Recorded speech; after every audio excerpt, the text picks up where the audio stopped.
Welcome to Drum and Drummer, a podcast focused on drums, drumming and drummers.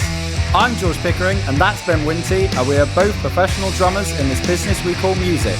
So stick around and join us as we pass the time whilst trying to stay in time. Some might say it won the internet for the week. Yeah, Baz said that, and if Baz says it, then it's true. People, rest assured, this pod ain't going nowhere. No, absolutely Team Ben not. and George, huh? Yeah, yeah. We phased you, we fooled you. Yeah, some of you. Yeah, some of you. Some of most of them. Most of the people got the joke, and yeah, most of the people, the drummers. I mean, you know, traction-wise, it was fantastic. We had all sorts of comments coming in. You know. Yeah, you're welcome. This is great. This broke the internet. You know. Yeah, it's the best thing ever done. Cheers. Yeah. I didn't. Yeah. It's all right. You can have that praise. I can see you're like, give me the praise. I did the post because I didn't know you were going to do it. You know. No, that's the thing. I just was had a spare 20 minutes at work, and I thought I could do a little play on this. Yeah. Obviously, we talked about it, the situation, Josh Freese and the Foo Fighters. We talked about it with Tom last week, and I thought I'd do a little parody. Yeah. And I think if you're going to do something like that, put in the detail. So I tried to make it look like his posts. Yep. And verbatim, whilst changing things, but correct punctuation, all that sort of stuff. You didn't know I was doing it.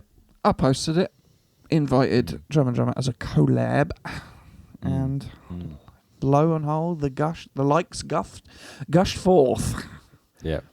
I couldn't have said it better myself.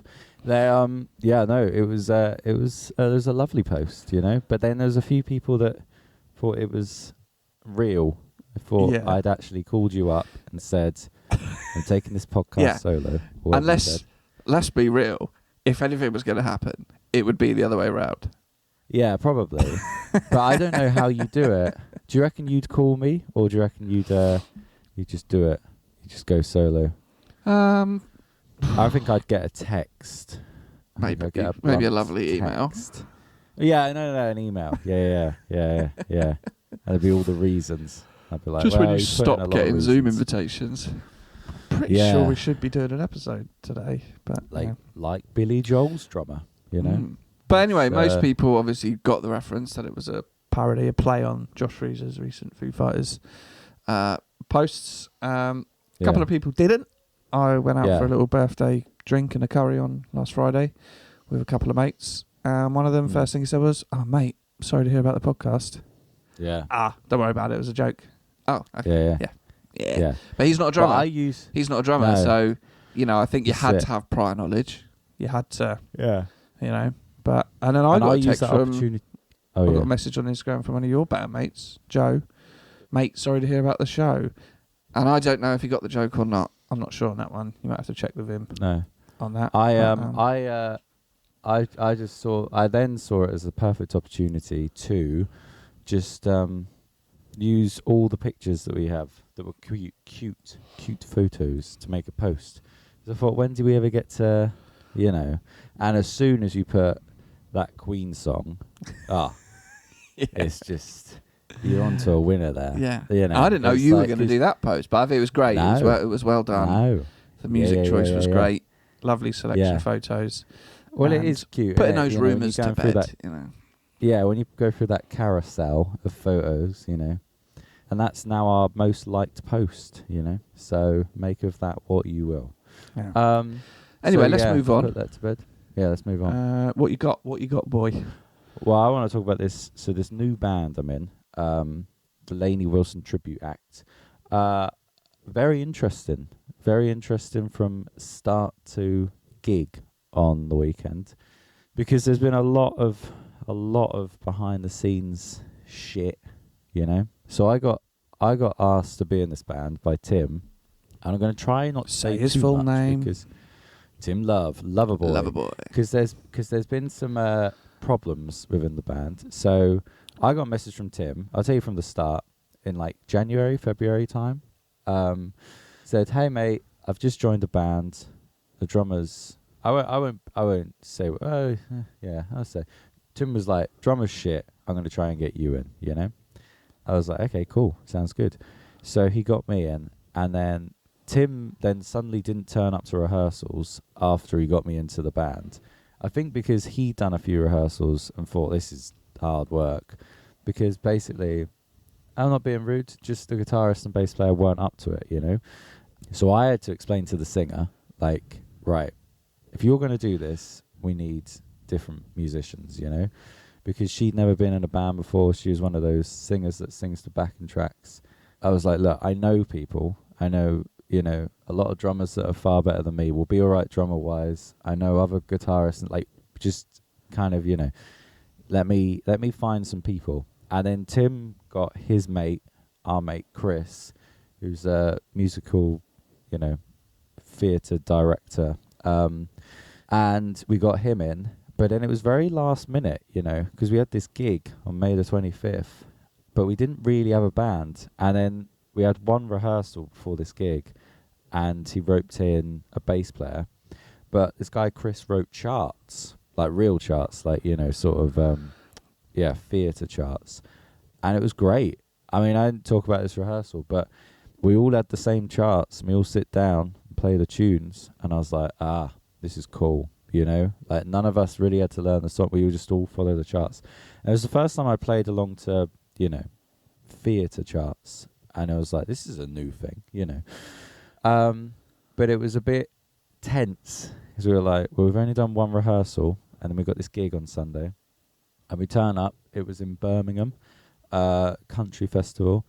There's 2,000 people there in the day, but a lot of them had left. Wasn't the biggest crowd. Yeah, it's always the way, innit? You know, you're going, oh, we're on at 7 or 8 or something. That's going to be great. It's pretty good. I mean, that feels like a good time. Feels like a good time. Not too late. No. Not we were too the second to last band on. But no, it wasn't the biggest crowd, but it was fun to do the show, you know? And, and the gig went well. There wasn't any massive problems. It was outside. There was some funny pyro. They had fire. They also had a sort of confetti cannon that went off during a song. That was quite cool. I'd never seen one of them before on a gig. What, during one of your songs? Yeah. Did you have any say in?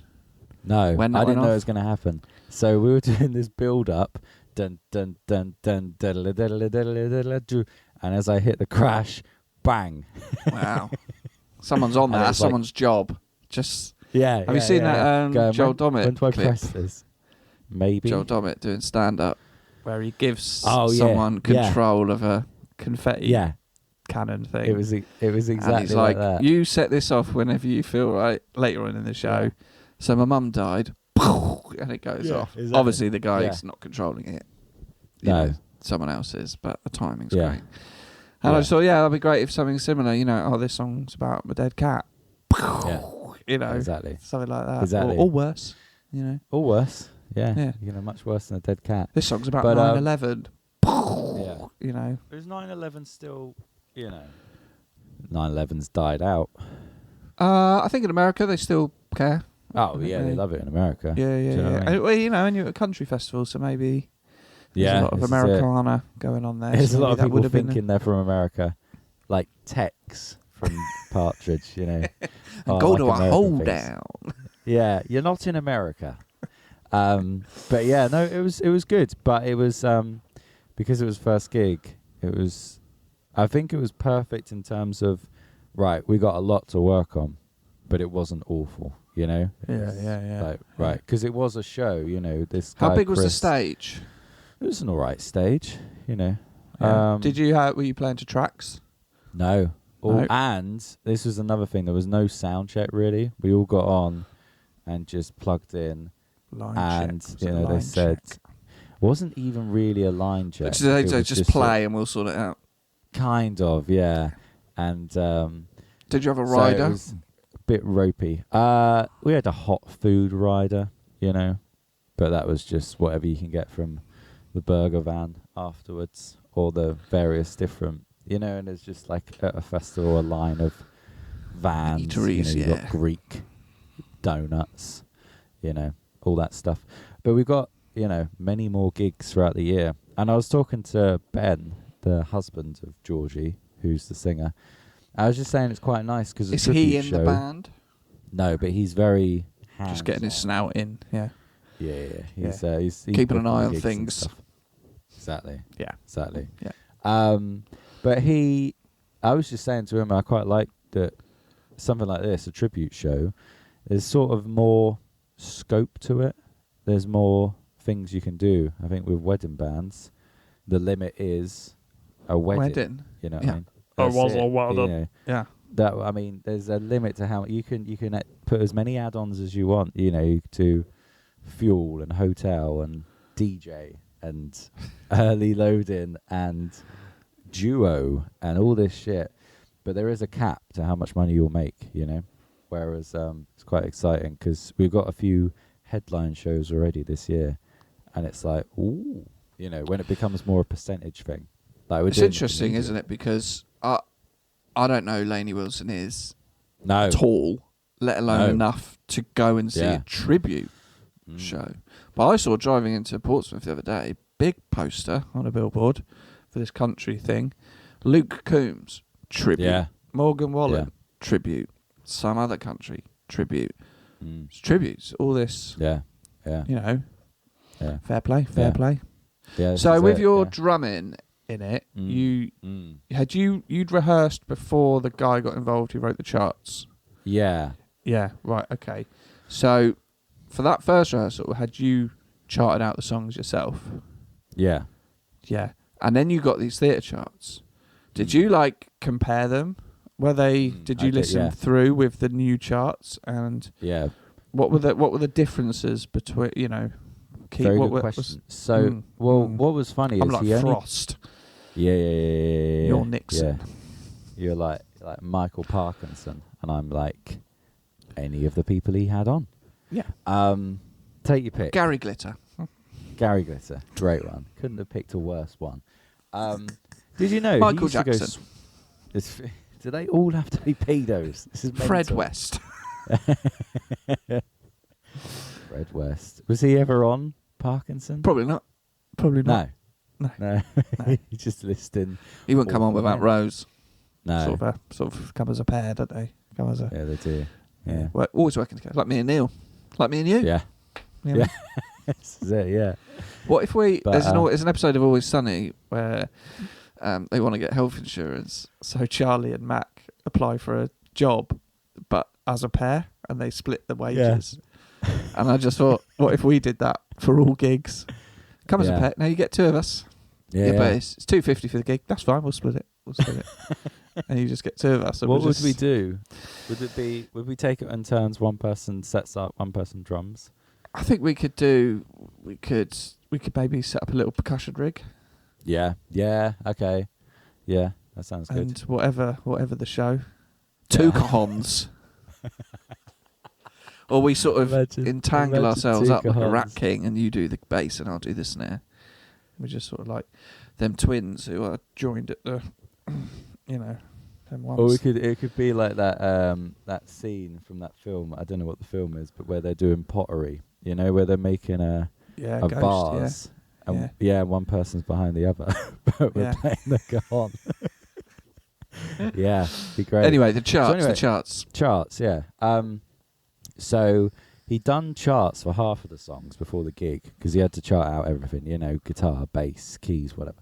So when it came to drums, it was just half of them. And actually, we were doing them the live versions of the songs. So a lot of it was similar, but then there'd be like extended intros and stuff.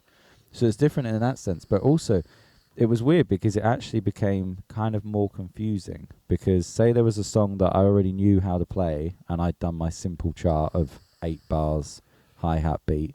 Instead, you've got 8 bars of hi-hat beat, but it's written, you know, with drum notation. So you're looking at it going, right, okay, I've got to stay looking at this, you know. And I think there is more worry. If I lose where I am in the chart, it's harder to find my way back rather than having one of mine that's a bit more simple.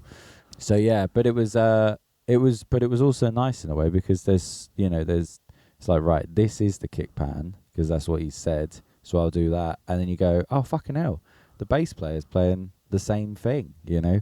So then you're already locked in. You don't need to think, right, what's the bassist playing? How do I get the same rhythm? Yeah, and it is nice when it all just kind of works together. But it's nice playing with someone that, I don't know, is in charge. I think I have said this before, when you've got someone, because we had that chat about rallentando and stuff, you know. And when he's really sort of like, right, this bit needs to be this, and, you know, change this up, and we want more dynamics here and crescendo here, and you're like, yeah, cool, yeah, keep telling me what to do, because it's I don't know, it's fun to watch someone do that. But yeah, the gig was good. Do you think you'd ever want to be in that position? Do you think you'd ever? I don't know. I always feel like I do it because my impression, this is not a dig, is that you're more of a tell me what to do. Yeah, I've said this before. And that's not a bad thing. No. If someone's leading something, I'm very happy to be led. If I can work with people and I'm going, that person knows what they're doing, I'm cool. I'll be the best sort of sidekick to you I can be. But also, if I see that it's a fucking shambles, then I'll be just as happy to take control. So when we were doing these rehearsals before Chris came in, I was going, this is awful. This is awful. Yeah. So then I was kind of took charge and was like, right, steps to have these people removed from the band and rather than executed. Work on it, yeah, rather than work on it, just say, Georgie, get a new band, please, you know. But before I did that, I'm having to do some work here. Can you get rid of these chumps? Get some people in who just tell me exactly what to play and what to do, where to be, and what to look like, you know, what to wear. Yeah. Isn't it funny that? Well, I guess it's funny that. So did you get the impression from the singer who put this band together that they, I guess, I'm not slighting on them, but they'd chosen musicians who weren't up to the job. Yeah, so basically, I think happened. That actually happened, right? They've since gone and been replaced by people who can do it. We just didn't get rid of you, but no, I'm joking. But isn't it funny how some people have a misconception of standard and ability? Like, did she have an inkling they weren't good enough? Yeah, she did. Right. She did. So this was what was funny. So she, as I've said, so she's been a singer for years. I think actually she did play in a band for a little bit, some sort of pub band, but other than that, not really. And so we turned up to this rehearsal. There was sort of two with these two guys, and the first one we actually managed to get through quite a lot of the set. And I was sort of watching them fumble about a little bit. And I was going, well, maybe it's just because they've just learnt the tunes, you know? But there was also a part of me going, no, when they're playing the bits they've said they feel confident on, I don't know, and there was a lot of red flags. I can't remember if I've talked about all this, but, you know, like, we sit down to play a song and the guy was like, oh, can we just put it on, like, the speakers? Can we play it through an iPad and then just play along to it? And I went, no. We cannot do that, you know. Why haven't you learnt it? And I did have a chat with her and say, like, I don't think these guys are up to it. And then we had another rehearsal, and I wanted it to be shit, and it was. And there was a lot of time, because I feel like I'm quite good at diffusing tensions and situations, and if things are awkward, I can be like, yeah, if it's building up like that, you just whip your trousers down. Yeah, exactly. Yeah, exactly. Tension relieved. Everyone look at George's Willy. Yeah, everyone's distracted. Yeah. Wow. Yeah. What is that? So then, but I was like, I'm going to let this be as awkward as it can be. And it was so just dire. Poor guys. Then that's not me slagging them off. It is, I think I've said before, you know. Bare facts. Some people aren't good enough. Yeah, you get to a level where I'm just used to just playing with people who just learn their stuff, you know? And then when you turn up and you play with people that, you know, haven't learned it, it's like, oh, fucking hell. Like, and I basically said, like, there's no entry exam. There's no. There's nothing stopping, you know, and I'm not diminishing people having a go, but, you know, at any level, there's no requirements before you start a band or you join a band or you do. The only kind of filter is the other musicians going, this is good. Keep working with them. Nope, this isn't good. Sorry. Yeah. You know, and I see it all the time in the studio. You know, I work with so many people over the years, and even within a band, you could almost, quite quickly, very quickly, you're good enough. No, you're not. Yeah, yeah. Like, me and Neil joked about having like big Britain's Got Talent style buzzers and being like, in the local Portsmouth music scene, you're done. Yeah. You can't join any bands. Yeah. Golden buzzer, you can go through. Yeah. You can now join a new band, but you can't play with these people. But you're good enough to do something. Yeah. And I've met people through the studio and stuff that we've, you know, very few people, but like people like Elliot, who we've welcomed into the function. Well, Mike in freshman year, like, you're good enough. You know, the ability's there. We just need to whip you into shape with all the other aspects of it. Yeah. You know, like turning up on time. Yeah. Not physically. No. I just wondered whether she was like, no, this is fine, or whether she was a bit like, no, actually. No, she then realised, this isn't good. And I think, because the first rehearsal she was going, well, you know, make sure you learn your parts for next week to the other guys, you know. And I sort of said to her, it's not a case of they don't know it this week and next week they'll be perfect. I said they literally just aren't good enough, you know.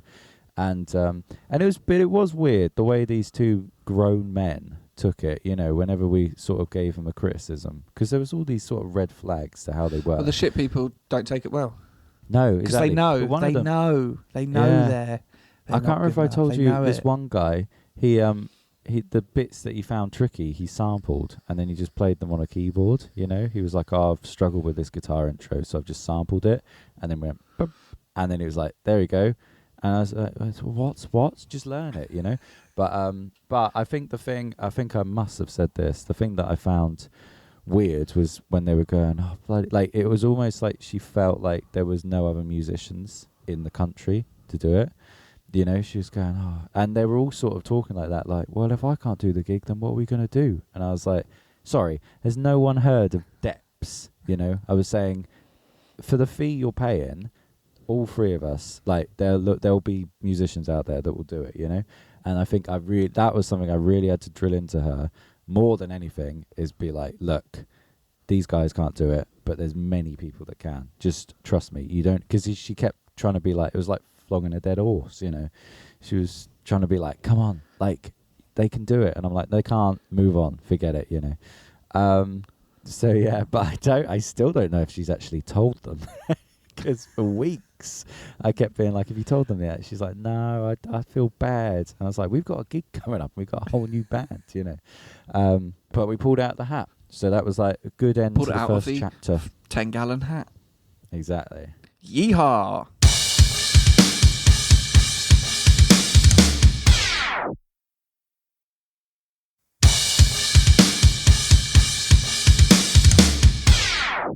Right, I'm going to talk about a few things. Yeah, please. Move it on. Before we run out of time. Not that there's a countdown, but... How long have we been talking? Fucking hell. Yeah. We've done 25 minutes just on that. Yeah. Jesus, sorry. That's all right. That's all right. I was asking lots of questions. I had lots of questions. Good, yeah. If I didn't want to talk about it, I wouldn't have asked the questions. I'd have gone, great. Let's move on. And then moved on. Yeah. But, you know, I wanted to get to the nub of things. Yeah. Anyway, it's my final week at the Blacksmiths. Oh, yeah. How many more babysitting shifts? As of recording, 2. Day this comes out, 1. Right, okay. Wow. So I've got Tuesday night and Thursday night. Yeah. Neil's in all week recording a band. So technically the last people are in on Friday. Mm-hmm. Got a gig Friday night locally. Got another gig Saturday in fucking middle of Wales. And then Sunday, bosh, start clearing it out. Wow. So I'm sort of feeling weird, really, because I've had a lot of lasts, a lot of final, you know, seeing a lot of bands for the final time. A lot of explaining about what's going on, what's happening, all that sort of thing.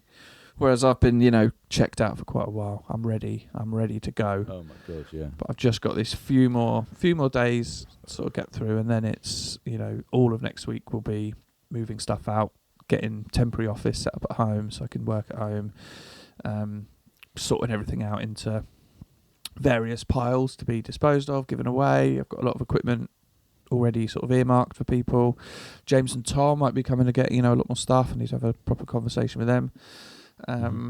So there's a heck of a lot to do. And I think the thing is, whilst I won't be doing any work, like I won't be actually recording, or I still have some mixing to do, which I can do a bit this week, and I can do it at home. I'm going to be exceptionally busy. I've got 2 months to return this building to an empty unit. Yeah. And as it stands, there's 4 big rooms, an office, stairs, storage, lots to do. But the way I've planned it is that I'll be able to concentrate on that without having the public coming in, and using, so I can just get it messy, get it down. So, and I'll have all my evenings. I've got plenty of gigs over the summer, so that I'll still be doing them. But that means I can just fully focus on. But there's loads of other stuff. I've got to get air conditioning safely removed. I've got to sort out all the cancelling all the utilities and all that kind of thing. And plus, then there'll be a crossover. Build a fucking new one. So that will start in July. So yeah, it's been tying up a lot. I've still got a lot of loose ends to tie up, but it's been interesting. A few people have given us lovely gifts. Some bottle of Prosecco. I've had some restaurant vouchers. Archie got me a lovely, me and Neil, a lovely framed picture of me and Neil as pop vinyl figures. Great. And stuff like that. So yeah, a lot of finals, but it's feel good, feel ready. Yeah. This just feels a little bit of calm before the storm, as it were. Because I know I've said to you quite a bit, like, you've been great at getting guests, and I'm a bit like, I haven't got a lot of time. Obviously, there will still always be a show, but it's a lot easier to get one that's just me and you out. But yeah, it's going to be a big upheaval, but I'm really, really looking forward to it. But anyway, I went to the hospital on Friday.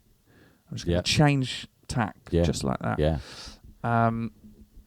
And I went to see a spinal surgeon for a consultation, because obviously, as most people know, I've had problems with my back for a number of years.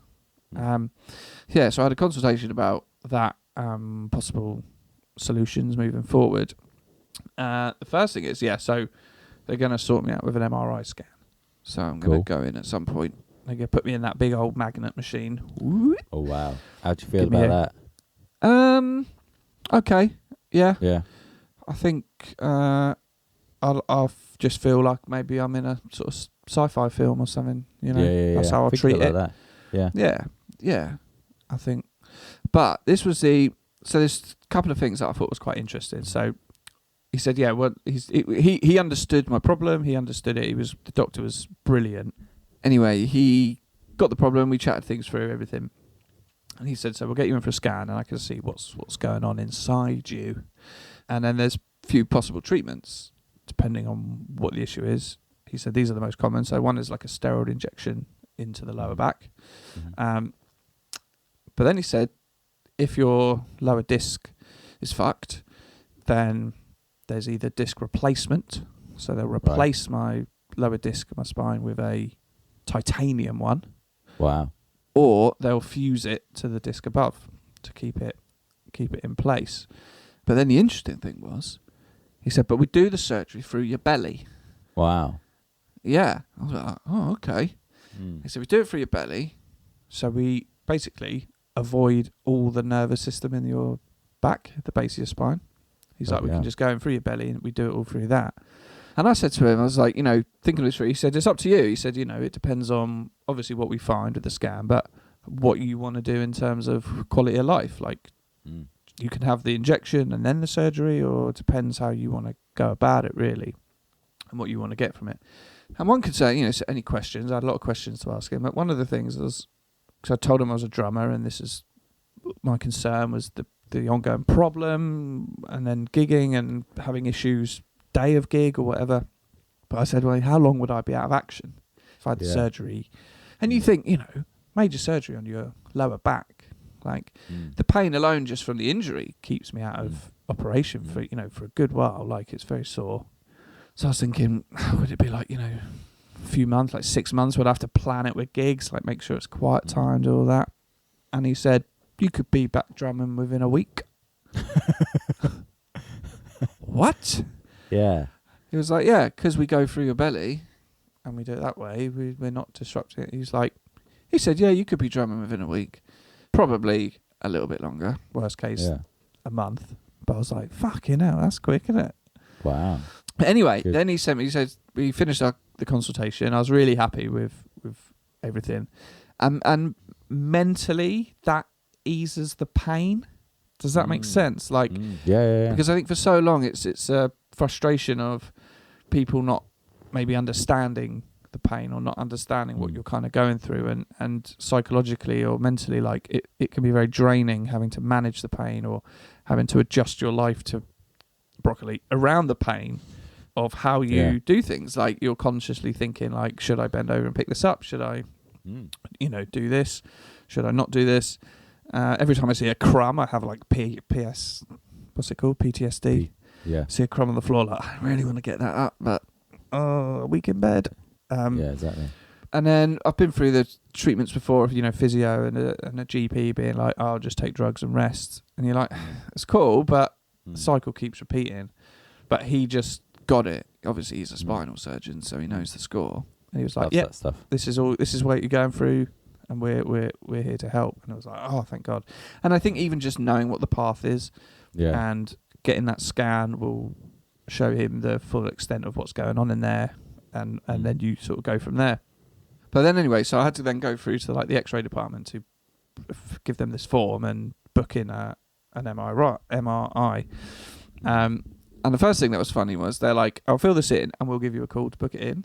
And you kind of think like, well, I'm here now. Like, why don't you just book me in now? Yeah. Like, Yeah. I've got a calendar, you've got a calendar. Like a rehearsal. And then I thought, people phone me about booking and recording, and I'm like, I'll email you. I'll email you some dates. I'm not committing now because I might get it wrong. Yeah. I might have a podcast to record. That's it, But I had to fill in this form, and it was all like health questions, pacemakers, all the sort of standard stuff. But one of the questions was about like having, metal plates or any joint replacements. And I had a metal plate put in my arm when I was 3 when I dislocated my elbow. But that's since gone. Because obviously an MRI is a fucking big magnet, right? It's giant. And you've seen, there's plenty of examples in pop culture, TV and film of people going in with, you can't take any metal in, And a classic example that I've watched recently is Black Mirror, where there's the episode of all the little metal robot bees, and one drills its way into someone's head, but they don't know what's wrong with the person, so they send them in for an MRI, and the big magnet, and then this metal bee gets sucked out through the person's skull and kills them, right? Jesus. Yeah. So you're obviously thinking that through, just checking there's no robot bees around. Yeah. Yeah. I always But one of the other questions mentioned about having like skin graft, it also mentioned about having tattoos. Yeah. And I was like, yeah, obviously. Duh. Yeah. Circle, yes, I've got tattoos. So everything else was no, but I went up back to the receptionist and I said, I filled this in. I said, I've got tattoos. I was like, why is that? Why is that relevant? And she said, well, in some cases, sometimes even if people have tattoos abroad or some tattoos, there's metal in the ink. Oh, wow. They use. And we also just need to know how long ago you had the tattoo. She said because there was one example of a young lady who'd had eyebrows tattooed on her fairly recently before a scan, didn't tell them. And then she went in the MRI and it caused the tattoos to essentially leak and dissolve into her skin. Oh my God. So they just like kind of almost like the ink exploded under the skin and just because tattoos, they can do that. It's called a blowout, I think, and they can the skin doesn't accept it. But this happened because she went an MRI and it just made everything it's like don't want to. But it's been a few years since I've had a tattoo, so I'm fine. But I thought that was quite fun. Not fun, but interesting. Yeah. Interesting. Because you're stepping into this world. You're stepping into this world that, he said, have you had any operation? I said, well, when I was 3, he said, have you had any? It's like, I've been pretty much out of hospitals for, my whole, I've not broken in. He was like, that's a good thing. That's a good thing.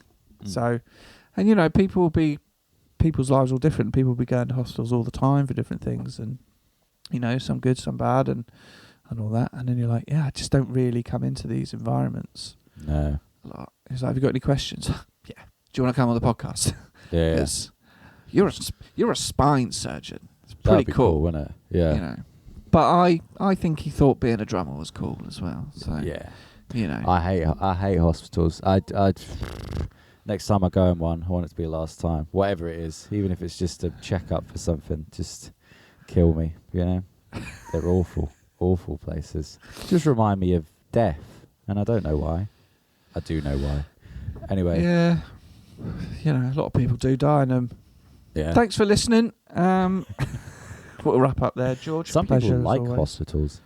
Are we actually done? I think so. That's enough. Well, very quickly, can we talk about the Oasis drummer? Because I found that interesting. Oh, yeah. It's very quick. It's all going on in the drum world. It's all going on. Because it's the most... Is it outside of singers? Is it the most drummers talked about position?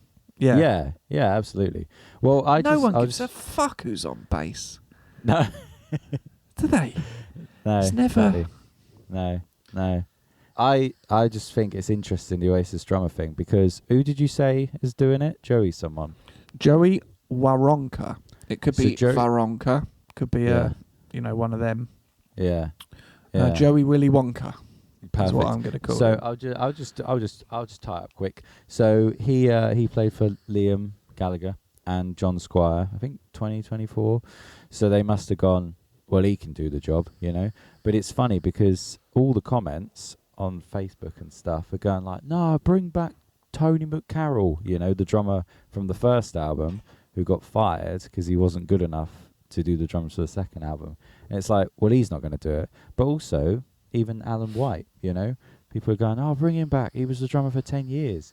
And I saw someone sum it up quite well by going, yeah, but you wouldn't get an ex-footballer back to play for a team if they haven't played football for 10 years, you know. And he's been out of the game for 20 years. I think when he got kicked from Oasis, he just went, well, I'm done, you know. I am done being a drummer. So it's interesting. And the last thing is Zach Starkey. He's been kicked out of The Who and used to play for Oasis. And everyone's going, bring him back, he's free. And it's like, they're rehearsing already, you know. Imagine that. Imagine getting the gig and then being like, sorry, Ringo Starr's son's here now, you know. I think I'd be like, yeah, fair enough. But it's just interesting, isn't it? Drummers, you know, who were they going to get? And it's probably the best option. Some guy who can just do the job, you know. He's played with Liam before.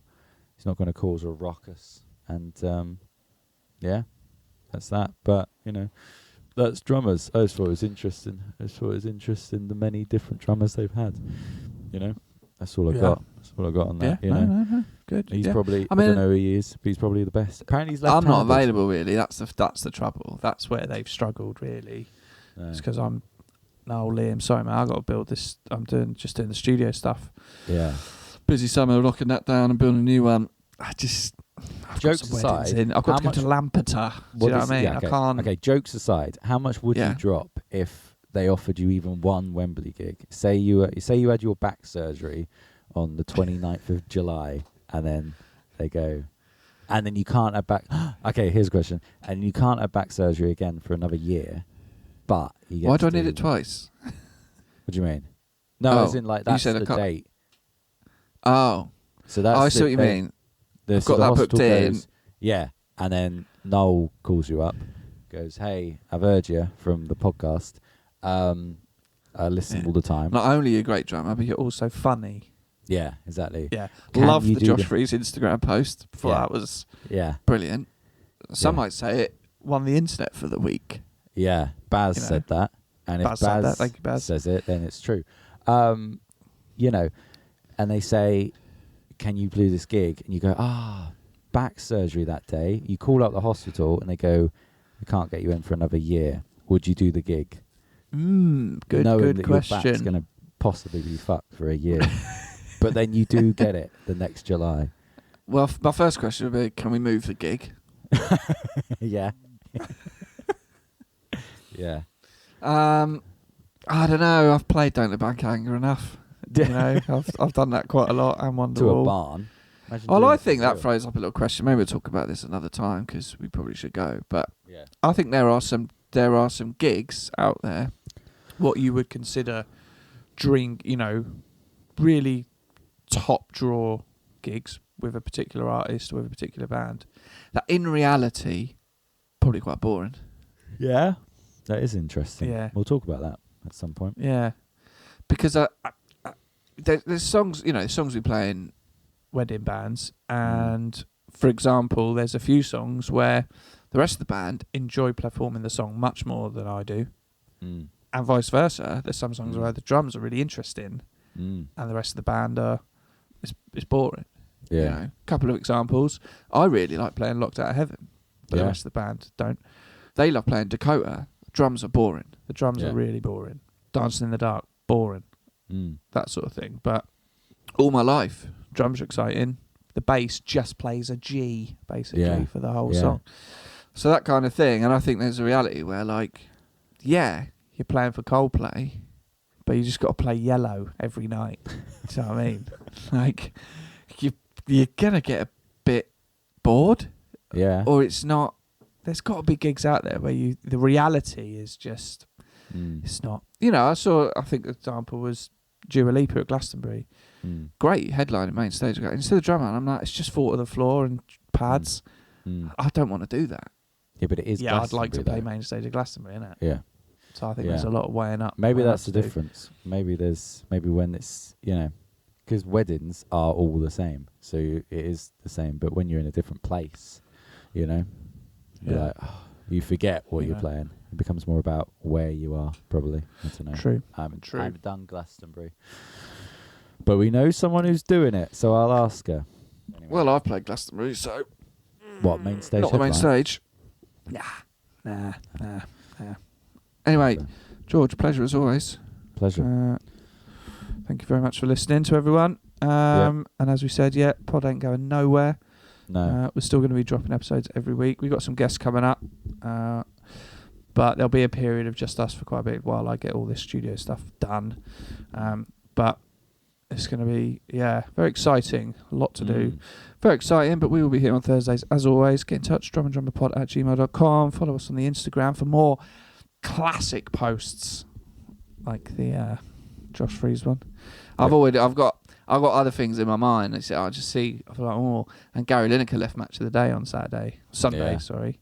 Did his last thing, and they did a big farewell, and I was like, could I parody that for the Blacksmiths? Yeah. You know what I mean?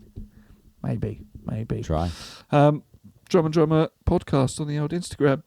Broccoli. We'll see you next week. Bye-bye. Bye. Thank you for listening to Drum and Drummer. You can find us on Instagram at Drum and Drummer Podcast. And you can send us an email to drumanddrummerpod@gmail.com. Remember, just pick up the sticks and twat it.